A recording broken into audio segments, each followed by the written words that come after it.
Hello everyone! It's your fairy godmother Mint and welcome back to another Fae Wednesday. I hope everyone's having a lovely day. I hope that you're happy at home, calm, chilling, watching your Netflix things. Let me know what you guys are doing during quarantine in the comment section. I am having a pretty relaxing time making some candles. I've been painting a lot, which is really fun.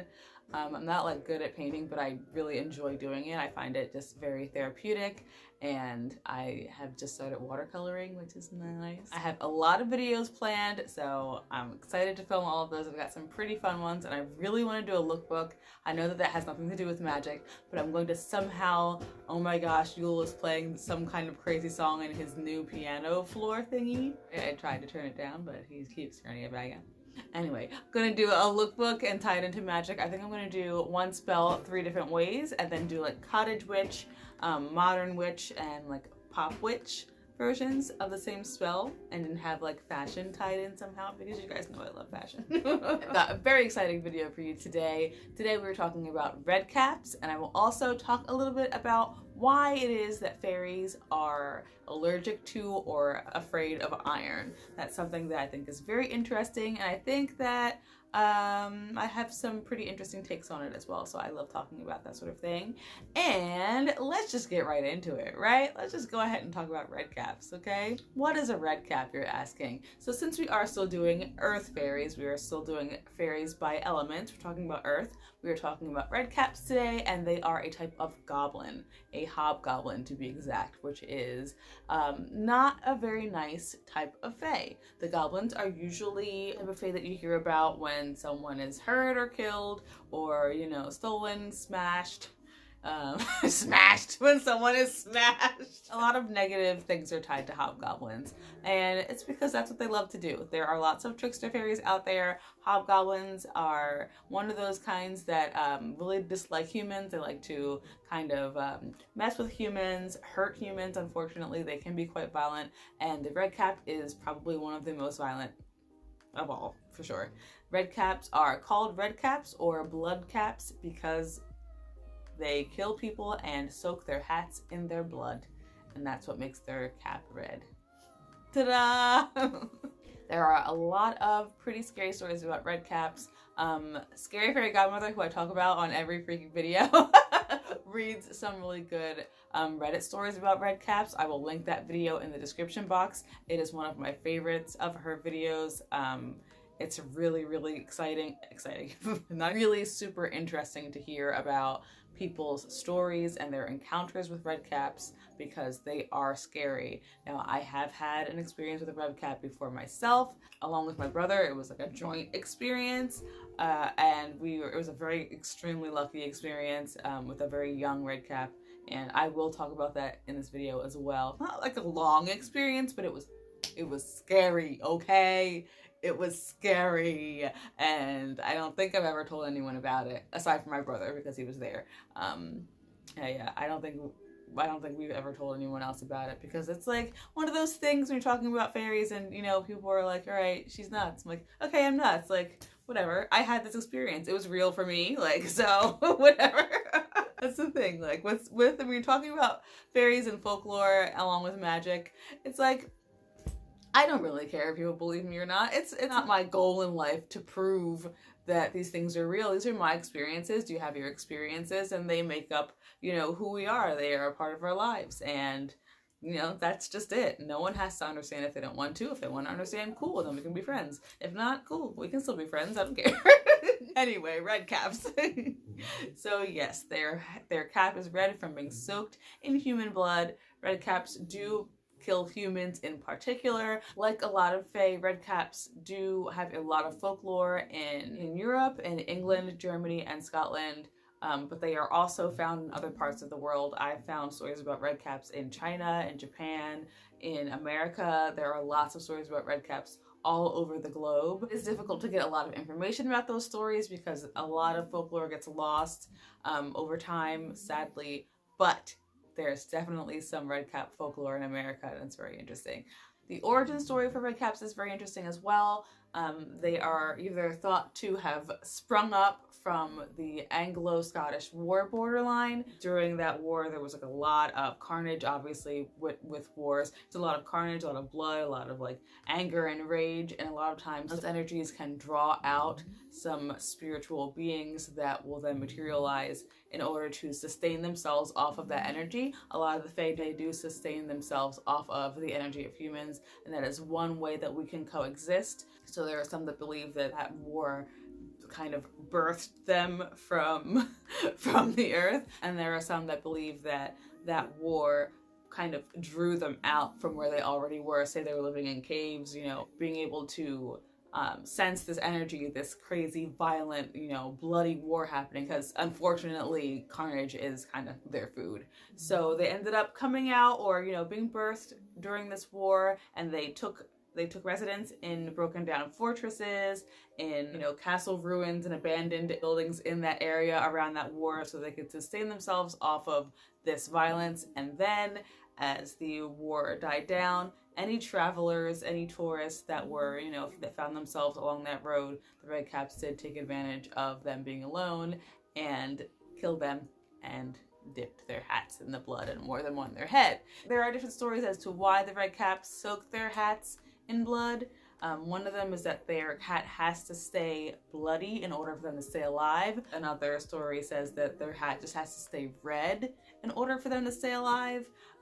It's a very interesting thing, and it's really hard to find any like definitive reason why they like to dip their hats in blood. Some people believe also that they just like to murder people. It's just something that they love doing, and that's the reason why, you know, it's sort of like a trophy to dip their hat in the blood and to wear it. I think most people believe it's because it sustains them. The blood in their hat sustains them, so it has to stay wet, it has to stay red, so they have to keep murdering people in order for that to happen.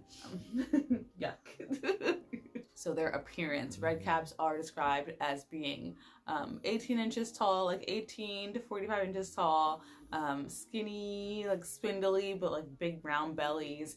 They are very wrinkly. They have like, you know, grinning old man faces, beards, sometimes scraggly beards, greasy hair. A lot of, like, when you hear people's encounters with Redcaps, they all say greasy, stringy hair, which is really interesting. Greasy, stringy hair. Of course, they're Redcap.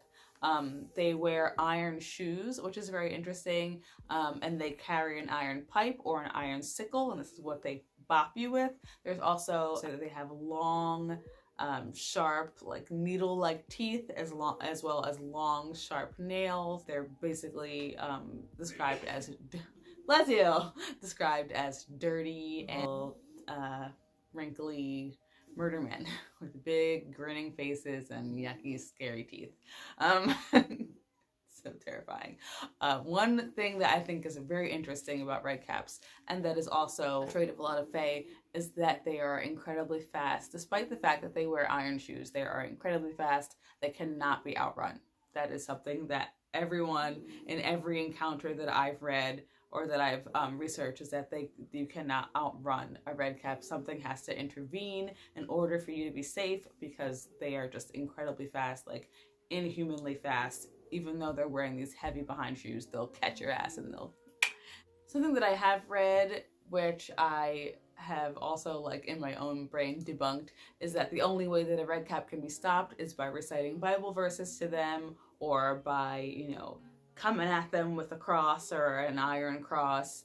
And this is said to have been added to the lore of the Redcap, like way after, you know, the Redcaps already existed, and that this was something that the Christian church decided was a way that you could get rid of the Redcap.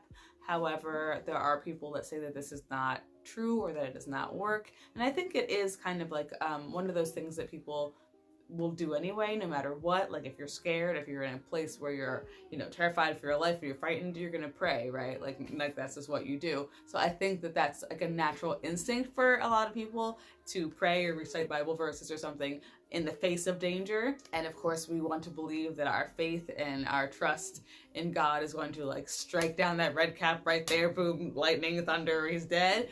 But that is something that like I said, it was kind of like written in after the fact. So no, it's not like we can test out this theory, not like we can go outside and like go find a red cap and be like, Jesus, 1, 2, 3. Like, I don't know. It's just something that people say, or people from the church say, will save you from any kind of supernatural creatures if you, spit some verses at them, you rap at them. That is the only thing, that is the only solution that anyone has been able to say helped them, or that will help you get away from a red cap. There is always, of course, the confusing the fairies thing where you turn your clothes inside out, turn your pockets inside out, wear your jacket backwards or something like that, and that will confuse a fairy and it will make you invisible to them. So if you do encounter something creepy, that's something that you can do to kind of try to save yourself. But like I said, folklore states that red caps are just inescapable unless something else intervenes or takes their eye away from you or something. I don't know. It's not very comforting, but there it is. But someone out there is like, okay, if they wear iron shoes, how are they not dead, right? And I thought about this too. I was like, okay, well, there's this lore that fairies are super allergic to iron. They can't be near it. They can't touch it. It's perpetuated in loads and loads and loads of movies. I think it was Maleficent even. They had in Maleficent they had iron like silverware and stuff, and she's like, in lots of books they talk about how the fae will touch iron or come near it and it weakens them or it takes away their life force, or if a fairy is very old and very strong, it just makes them tired. If a fairy is very young and very like new, then it just kills them flat out. And people often say that you can wear an iron cross and that's going to thwart fairies, but this is my opinion as well. This is my opinion as well. I don't think that is true. I don't believe that is a real thing. The history of the fae and iron, again, like so many things, it has multiple stories, but they all kind of funnel into the same thing, and that is the church. The church states that iron will save you or protect you from any supernatural being. That is anything that is not human and anything that is...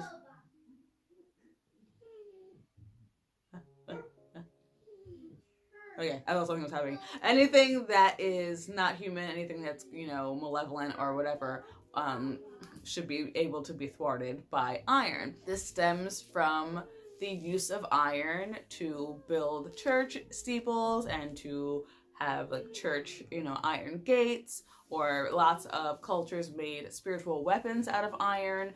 Iron is strong and iron is used to conduct lightning. Iron is used for so many things that seem powerful and magical to humans. Especially back in the day when humans didn't know shit. They thought that iron was literally a gift from the gods or a gift from God. So if you have a gift from God, which is iron, you would think that this thing that is able to, perform all of these magical feats and is incredibly strong and shiny and you can mold it and you can create things with it, you can make weapons with it, you can make all kinds of things with iron. You would think that this magical metal is going to protect you from anything that isn't godly. And that's where that idea that the fae were allergic to iron came from. If you're old world and you're old school and you don't know what Christianity is and you're all BC, I don't even know what y'all talking about, then no, the fae are not going to be affected by iron. They may not enjoy it. Not that they hate it or that they're actually allergic to it. It's just not their favorite thing. It's not, it's not something that grows or that has children or has children. It doesn't grow. It doesn't blossom. It isn't something that is like nurturable or something like that. So maybe that's where that idea comes from, and is perpetuated by people at the church saying, well, they don't like it. So when you hear about certain fae actually using iron or having things like iron shoes, like Redcaps, you're thinking like, AD, Jesus Christ, then the iron shoes could be some sort of like a punishment for the Redcaps, and they need the iron in your blood to sustain them since they have to, since they're trapped in these iron shoes. Like that could be like kind of like a Christianized idea as to why the Redcaps wear iron shoes. However, if you're like BC, old school, they wear iron shoes because they're heavy. Maybe because if they kick you with it, they can like knock your skull right out. Like, I don't know, knock your skull out. I think it's really interesting how there are fae and fairies who have folklore tied in with iron, and it's not hurting them or doing anything to them. And then you have people that say, well, fairies, they hate iron, they're allergic to iron. How can that be? Well, that allergic to iron thing is totally a to me, like, that aversion to iron may be, I'm saying may because I am not 100% sure. This is just what I gather from all of my research and what I've put together. From all of my research and what I've put together, and some other people have put this together too, that the whole the fairies not liking iron thing is just the Christian way of saying that iron is going to protect you from all supernatural creatures because iron is a gift from God. So if you don't believe that, you don't believe in the Christian idea of that, then there really isn't that much of an issue with fairies and iron. They may not like it because it's metals, and metals just aren't their favorite, but I don't think that they're actually allergic to it. I don't think that it's actually going to save you from them at all either. I think that the whole fairies and iron thing, like I said, has to do with iron crosses and people believing that the cross is going to protect you from anything that isn't godly. So, no zitchy. My encounter with the Redcaps, this is a very quick story because it was like a 5-second thing, but it was terrifying. Okay, so my dad's in the military, and every 6 months he would have to go away to another country, and he'd be gone for months, and my mom and my brother and I would stay home. And usually the first couple of nights he was gone, we would be like, a little sad. So we would all sleep in the same room together, my mom, my brother, and I. And so it was one of these nights, I'm sleeping in the bed with my mom. She's laying in the bed, this is the bed, all right? She's laying in the bed like this way, long ways. My brother's bed is like next to hers right here. He had his bed in there too. And she's laying long ways. I'm laying this way because I'm weird. And my brother is laying this way. So both of their heads are up here. My brother's head, my brother's bed, their heads are up here, and I'm laying long ways like this. One of those things, I know this is itching so bad, that's why I keep doing this, I'm sorry. One of those things, whenever I have a middle of the night fae encounter, which I do have often, I wake up just like bam, and not like, and then I see something. No, I wake up, I'm asleep, and I just go, like, bam, I'm awake, you know what I mean? And it always happens like that, and my eyes always lock directly on them, like always. And so this is what happened. I'm laying there, asleep. My brother's laying here on this side. I'm laying this way, like this is the way I'm laying. Like my head is here, my legs are here. My brother's laying in like an L shape. And he's laying here. I can't see my brother's head because my mom's hip is right there, and so I can't see over her hip, but I can see his feet and his knees, and resting on his knees is this little man, all right? Okay? It's this little man, he's like hunched, he's like hunched like this, like just like this, sitting like probably like a I'll tell, like maybe 24 inches, but hunched, sitting on my brother's legs like this, looking at my brother, looking at the side. So I'm looking at this guy head on, and this guy's like, oops, like this, looking to the side, looking at my brother. And I'm like frozen. I didn't know what to do. I didn't know whether I should scream, whether I should like hit my mom. I didn't know what to do. I was just sitting there, just like, I had my hands on the covers, like, cause I was ready to just put the covers over my head because I was scared. I don't know how old I was. I was probably like 14 or 15, I guess. Like, yeah, like 14 or 15. Maybe even older than that. Yeah, I'm gonna say 15.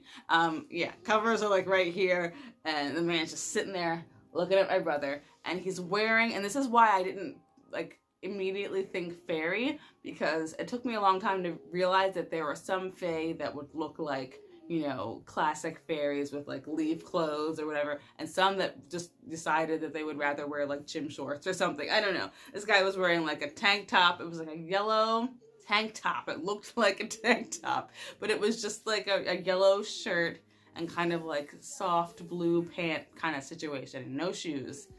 He was very muscular. I do remember that he had like bizarre looking muscles, like almost like Popeye, you know, looking like bulging, weird muscles, like too jointy, like too many joints. He's sitting there like this, head sideways. I could see his long nose, and he had a red hat on. And it looked like hair. It was like all bunched up, you know, weird looking, all right?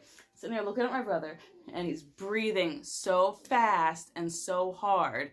And I thought that was really interesting because the Redcaps they have like that inhuman speed where it's like they are going like just everything they do is much faster than us. So this is very creepy and I'll never forget it. But he was sitting there breathing really hard and fast. He was just like, just like that. And it was fucking scary. And he's doing it. And he turns and looks at me right in my eyes. And oh man, I'm amazed that I didn't just pee myself right there. I'm so amazed that I didn't. But he was like grinning and it's like, just like that. And I was sitting there like, frozen. My body was dead. I was so scared. I'm like holding the covers and bringing them up slowly over my head. And he's just looking at me, grinning. And then like slowly he dissipates.